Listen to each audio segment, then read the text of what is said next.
And then in our season, we kind of take a left turn and we do 1,000 Clowns, which is, a lot of people have said, well, why are you doing this kind of sweet comedy, or what I remember as a sweet comedy, in this time of intensity in the nation and in this very kind of intense season? And I think it's because the ideas we're talking about aren't explored only through intense dramas. There's other ways to get at them, and that's why we're doing 1,000 Clowns, which I think is brilliant.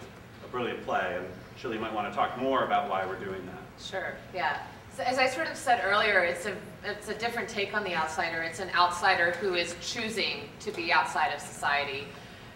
Murray, who is raising his unofficially adopted nephew, Nick. Nick, who incidentally is going to be played by Nick Robinson, who some of you may remember from To Kill a Mockingbird. He was the brother in To Kill a Mockingbird. Really fantastic kid, fantastic actor. Our communications director, Stephanie, once said to me about the play, which I loved, is that it's a very unconventional love story. It's about parenting and about affection and about this very unique relationship that this man has with his nephew, who he's been raised because the kid got left on his doorstep. And there's all kinds of, they have this wonderful, very non-traditional family, non-traditional growing up.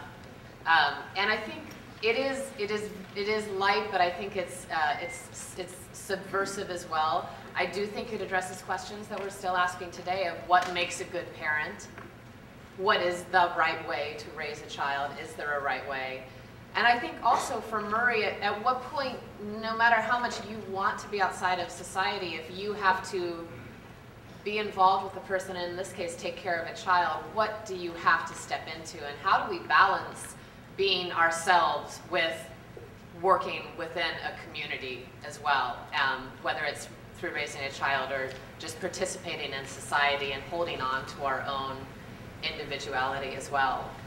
It's written by Herb Gardner, who also wrote Conversations with My Father and I'm Not Rappaport, and we're really excited to be doing one of his plays. I think he's one of the sort of great American writers of comedy, because they all sort of seem to be very sweet, and then you're left thinking about them for days and days and days afterwards. I always feel a little like I've been fooled.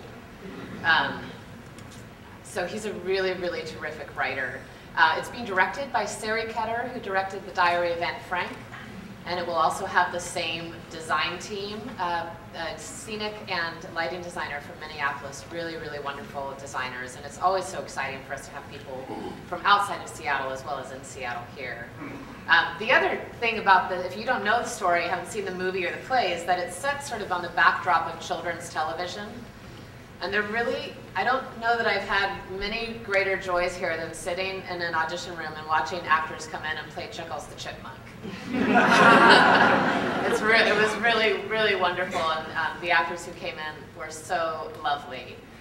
So it's fun to sort of see that against the backdrop of this children's show that Murray used to write for.